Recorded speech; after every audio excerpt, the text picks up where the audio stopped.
Alors, je commence par mesurer la bouteille.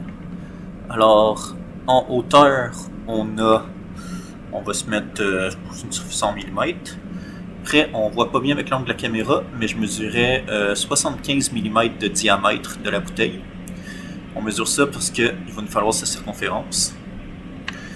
Alors, j'ai pris mes mesures de la bouteille. Ensuite, je mets la bouteille dans l'attache pour bouteille. Juste bouger ma caméra un petit peu.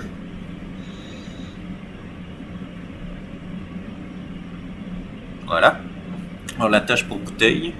On a les trucs ici pour bouger l'attachement. On a la petite roulette pour ajuster l'angle. Alors, on met la bouteille dedans. Juste pour qu'elle tienne sur les roulettes oranges. Ensuite, on veut ajuster l'axe Z et son angle. Alors, pour ça, on utilise le petit dongle. On le met au point le plus haut de la bouteille.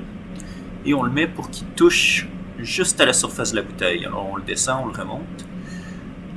Ensuite, on regarde si sur toute la longueur, il est à la même hauteur.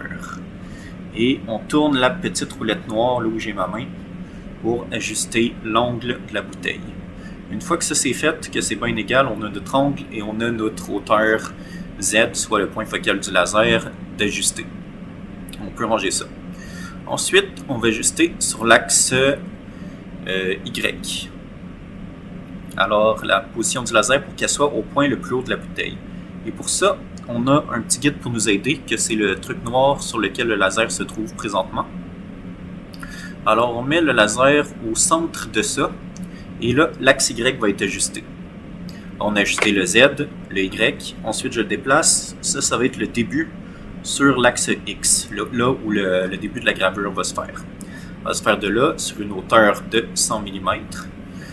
Et on a calculé ici, on avait calculé le diamètre de la bouteille qui nous donnait 75 mm, donc multiplié par pi va nous donner 235. C'est pour ça que présentement la feuille elle a 100 de hauteur.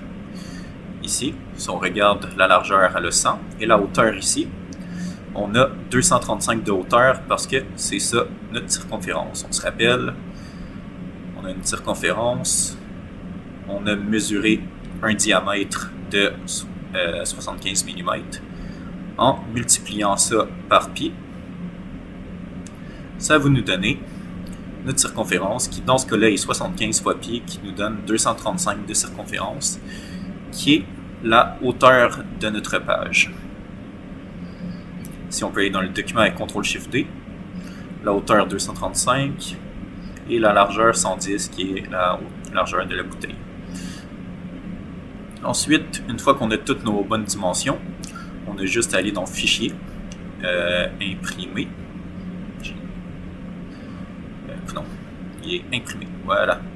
On sélectionne notre découpe laser, Imprimer. Ensuite, ça va trouver dans Epilogue Job Manager. Il a l'air d'être buggé un peu, alors je vais le réouvrir.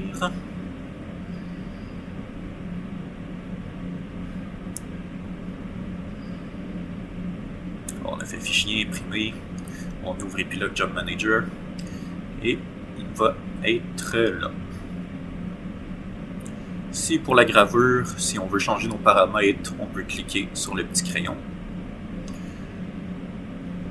Et j'aime bien mettre puissance 100, vitesse 100 pour la gravure. Alors j'ajuste la puissance et la vitesse.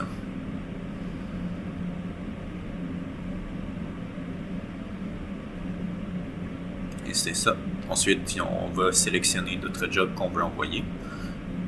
Alors, on le sélectionne, on clique sur l'imprimante ici, ça va l'envoyer.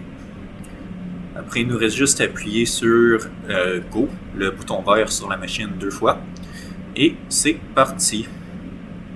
Alors, c'était ça pour comment utiliser le tourne-bouteille avec la découpe laser Zing de Epilogue.